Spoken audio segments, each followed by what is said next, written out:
Absolutely. All right, let's switch gears here and talk politics. A new poll is showing Rick Santorum is gaining more support from Republican women. Critics said some of his conservative views on abortion, birth control, and women in combat would actually hurt him at the polls. Not so. And you know, in 2008, women cast nearly 8 million more votes than men did. So this is a real hot-button issue here, and we've got lots of folks to talk about it this morning. Republican strategist Matt Mackowiak, Democratic strategist Marjorie Clifton, and political reporter for Roll Call David Drucker. Thanks for being with us, Matt. I'm going to begin with you. We're going to put up a poll here. It's a Washington Post ABC News poll, and it shows that 57% of women view Santorum favorably. That's actually up 13 points since January, very close to Romney. But recent polling shows Romney with an edge in women in Arizona. We'd previously talked about Santorum perhaps having a woman problem. What should we read into this?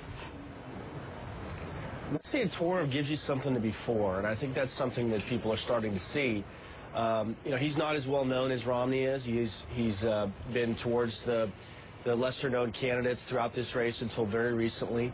You know, a lot of times when you talk about these reproductive health issues, the views are brought up from the pro-choice perspective. They're not always brought up from the pro-life perspective. There are many pro-life women across the country, and they see someone like Senator Santorum, who's a real champion for pro-life causes, and they want to be for him. So he's someone that has a very attractive, large family. He's a strong Christian, strong Catholic. And he's someone who has real conviction and real courage, and he's demonstrated that on the campaign trail in a way that people are starting to see over the last few months.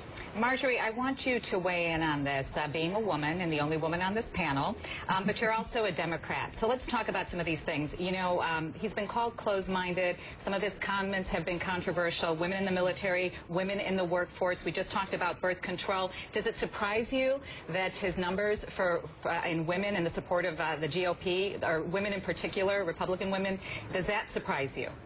Well, I think the bump has everything to do with what Matt just mentioned, is this sort of new notoriety that Santorum has had recently. But I think it actually has more to do with the economy, in that Romney is still seen as that outsider elitist type, and that Santorum is getting more traction, is seen by the middle class and more down to earth, more in touch with what women are dealing with, which is the same economic hurt that the rest of the country is dealing with. But if you look historically, now, women were actually 51% of the population, and the big surge in women voting in the last cycle actually had a lot to do with Hillary Clinton being part of the race, and then that enthusiasm transferred over to Obama. And McCain actually only polled about 43% of women. In 2004, Bush had about 47% of women. So in general, women skew more towards the Democratic candidate for reasons, social reasons, such as contraception, abortion. And I think these recent debates about birth control in particular, and a lot of Santorum's comments, haven't caught up with them yet. So I think when the social issues catch up, which they're going to, and that's already started, as we saw in the Arizona debate. That's kind of his platform, right? So, you know, it is. Yeah. You got to think that it's weighing in.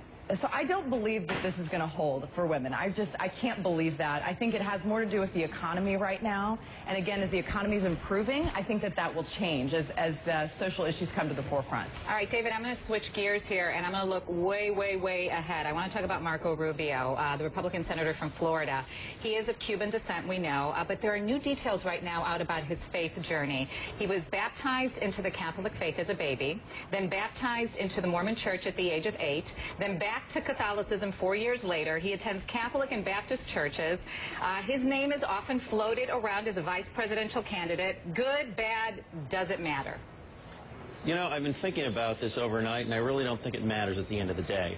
I think maybe if we would have found out that he was secretly a practicing member of a religion and he was lying about it, that could have been a problem.